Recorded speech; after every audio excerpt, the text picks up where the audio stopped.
Beijing has been rocked. On September 6th, China's top watchdog arrested former securities chief Yi Huiman, once feared as the butcher of A-shares, along with dozens of relatives and allies. His empire, built on billion-yuan IPO favors and hidden networks, collapsed overnight. But Yi's fall is more than corruption. It's a warning siren. The purge exposes just how fragile China's financial system has become. Drowning in bad loans, collapsing property markets, disappearing jobs, and lost confidence. And now comes the haunting question.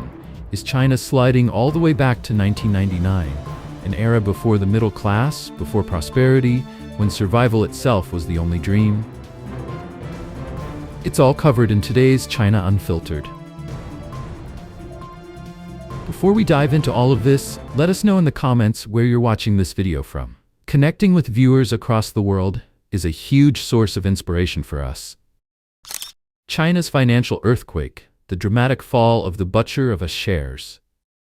On September 6th, China's Central Commission for Discipline Inspection, CCDI, announced that former China Securities Regulatory Commission, CSRC chairman Yi Huiman, was under investigation for serious violations of discipline and law. Not only Yi himself, but several family members and more than 40 associates across his inner circle were detained at the same time. A black money empire erased. Yi Huiman was once the most powerful man in China's stock market, nicknamed the Butcher of A-shares. During his 5-year tenure, 2019 to 2023, more than 2,000 companies went public, many of them low-quality firms that drained retail investors. Rumors spread that an IPO ticket cost 10 billion yuan, approximately $1.4 billion. According to commentator Jiang Feng, at the heart of Yi's empire was his Zhejiang origin. Born in Kangnan, Zhejiang province, Yi retained deep personal ties to his hometown. Former classmates from the Zhejiang banking school and local business elites often invoked his name for deals. One brother reportedly used Yi's status to connect with local financiers. This hometown network became the foundation of his first circle of power. Around Yi, 3 intertwined networks thrived. The Zhejiang clique, siblings, classmates, and fellow natives who benefited from preferential IPO approvals and financing. The ICBC faction, forged during Yi's 35 years at the Industrial and Commercial Bank of China, including Gu Jianggang, a loyal subordinate tied to a 30 billion yuan private equity scandal. The CICC link, China International Capital Corporation, where Yi's son worked, suspected of laundering funds through private equity deals under CICC Capital. With over 40 figures arrested, Beijing is not just punishing one man, it is dismantling an entire financial faction. Why now? Yi's downfall coincides with a storm in China's banking system.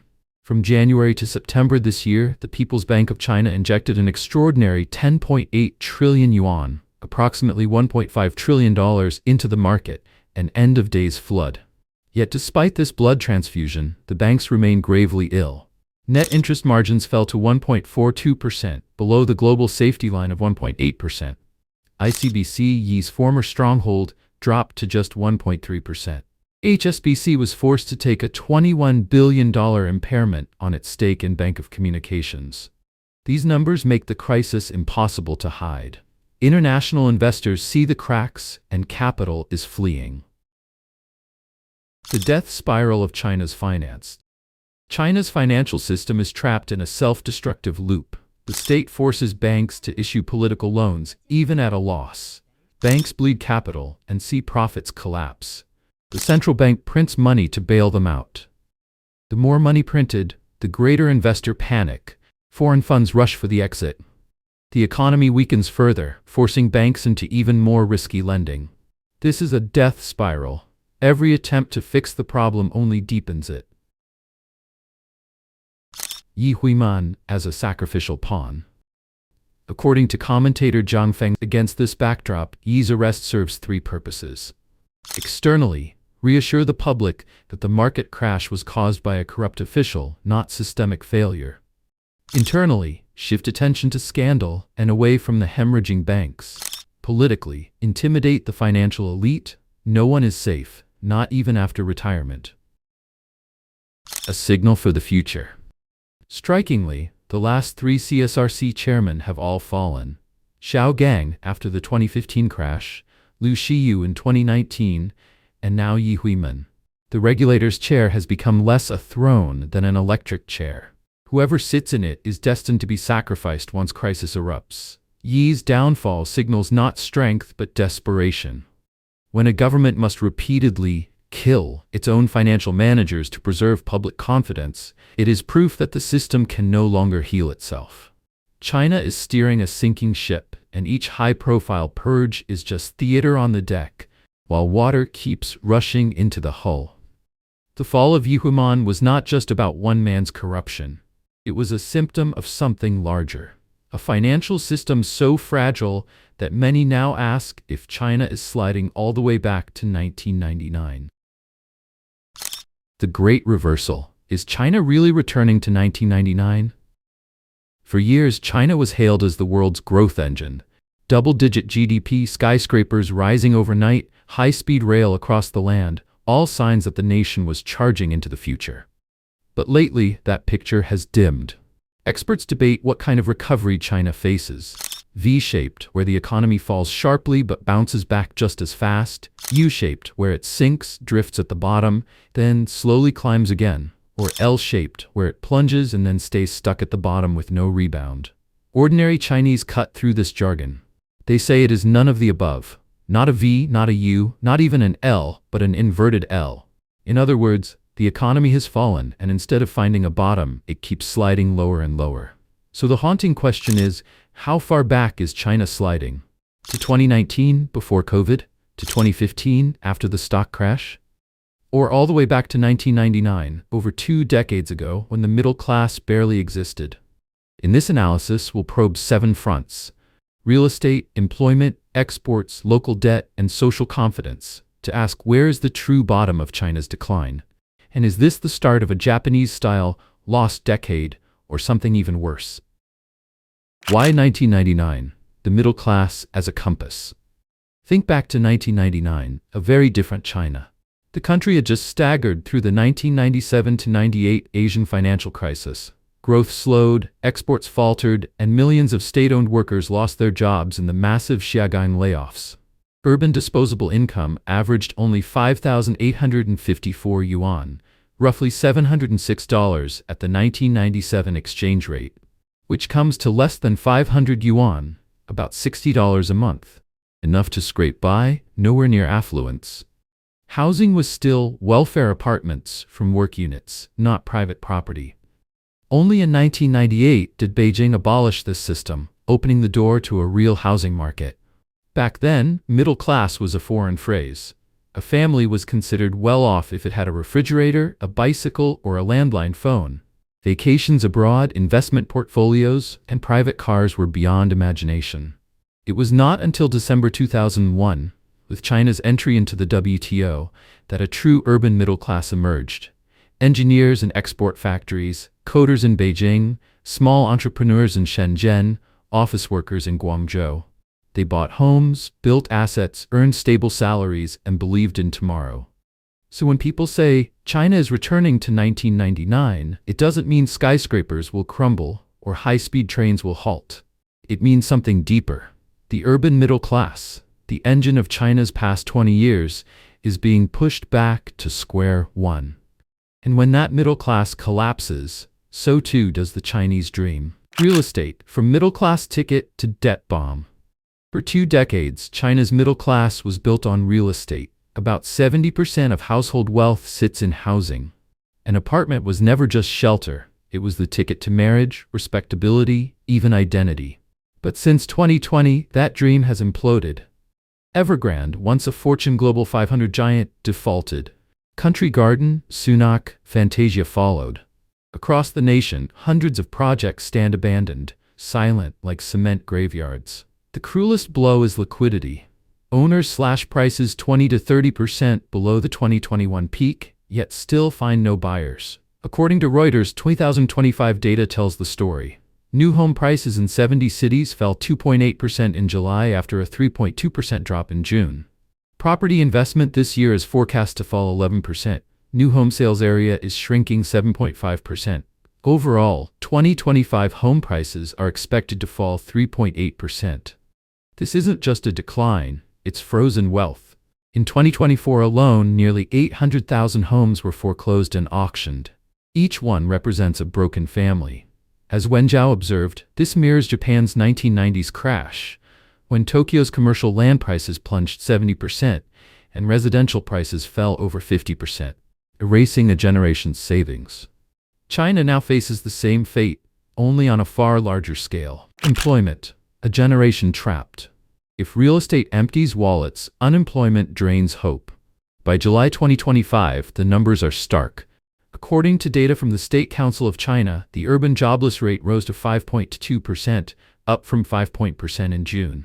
The South China Morning Post reported that youth unemployment, ages 16 to 24, excluding students, spiked to 17.8%, the highest since August 2024. Earlier, in February 2025, it already stood at 16.9% and has only climbed higher. That means nearly 1 in 5 young Chinese is out of work. Even for those with jobs, security has vanished. The once golden rice bowl sectors, internet, finance, real estate, private education, are now layoff zones. Alibaba, Tencent, ByteDance, and major banks have each cut tens of thousands. Graduates from China's elite 985 universities, even master's holders, now deliver food, drive ride-hailing cars, or live-stream products. When the path upward closes, young people turn to lying flat or letting rot. They stop dreaming of homes, families, or children. As commentator Wen Zhao observed, Japan's 1990s had its own freeder generation, stuck in part-time jobs without careers or savings. Japan drifted quietly into stagnation. But China's crisis cuts deeper. It is aging faster, with a weaker social safety net. Exports. The factory engine sputters. After joining the WTO in 2001, China became the world's factory. Exports boomed. Foreign reserves soared above $3 trillion, and hundreds of millions were lifted from poverty. But that engine is sputtering. Figures for 2025. In August 2025, exports grew only 5.0% year-on-year, down sharply from 7.2% in July. In the first 15 days of September, container shipments to the U.S. plunged 24.9% year-on-year. Between April and July 2025, exports to the U.S. fell 23%, though total exports still grew 6% thanks to shifting toward ASEAN, Europe, and Africa. This shows structural change. The American market, once China's anchor, is shrinking, while new markets bring lower profit margins and higher risks. Japan experienced something similar after the 1985 Plaza Accord, when the yen surged and exports weakened. But China's challenge is greater, not just fewer orders, but outright barriers in core technologies like semiconductors, AI, and clean energy. When the external door narrows and the domestic door closes due to property and incomes, the old model cannot save itself. Local debt. The triple lock. A silent but deadly bomb. Local government hidden debt. By 2025, estimates put local government hidden debt above $9 trillion USD. The IMF forecasts China's GDP growth at only 4.5% in 2025, below Beijing's 5% target. Why has debt ballooned? For 2 decades, local governments relied on selling land to developers for revenue. Now that the property market has collapsed, land can't be sold, revenue has vanished, but obligations remain: salaries, debt repayments, unfinished projects. The result is a triple lock. Local governments cut spending, leading to fewer projects, less public investment. Banks are saddled with property-bad loans, leading to they restrict new lending. Households stuck with negative equity homes, leading to they cut consumption. 3 gears spin backward, dragging the machine down. Meanwhile, deflation looms. CPI has hovered around 0 for months. PPI has been negative since September 2022, with June 2025 showing a 3.6% year-on-year drop. Prices of cars, electronics, construction materials are all falling amid relentless price wars. As Wen Zhao explained, this is the classic debt deflation spiral described by Irving Fisher. Falling prices squeeze profits, debt burdens grow heavier, people are forced to dump assets, prices fall further, banks rack up bad loans, the cycle reinforces itself. M2 money supply keeps growing, but the liquidity is trapped in savings and debt repayment, a liquidity trap. The engine roars, fuel burns, but the car does not move forward. Conclusion: why China's bottom is deeper than Japan's. Many ask, is China repeating Japan's lost decade? The answer is yes, but even harder. Japan aged after becoming rich. When its bubble burst in 1990, per capita GDP had already passed $25,000. China today hasn't reached half that level, yet its population is aging even faster. Japan's wealth was diverse. Households and firms held cash and overseas assets. China's wealth is locked in concrete, illiquid, depreciating, and in many cases unsellable. Japan had a strong safety net. Healthcare, pensions, and unemployment insurance cushioned families. In China, the safety net is thin. One illness or one layoff can bankrupt a middle-class household overnight. So when people say China is back to 1999, it doesn't mean skyscrapers will vanish or high-speed trains will stop running. The regression is deeper. Confidence has cracked and opportunity has collapsed. When upward mobility becomes as rare as it was in 1999, when society ossifies and young people no longer dream of advancement but only survival, then the spirit of 1999 has truly returned. And this is the real bottom. It is not a GDP figure or a housing statistic. The bottom is when the urban middle class, once the engine of China's rise, loses its wealth, its stability, and its faith in the future. That collapse doesn't just mark a recession, it risks dragging the country into a long ice age.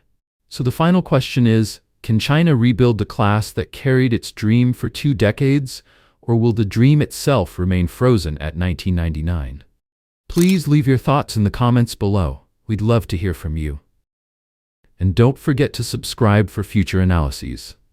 Thank you for watching, and see you next time.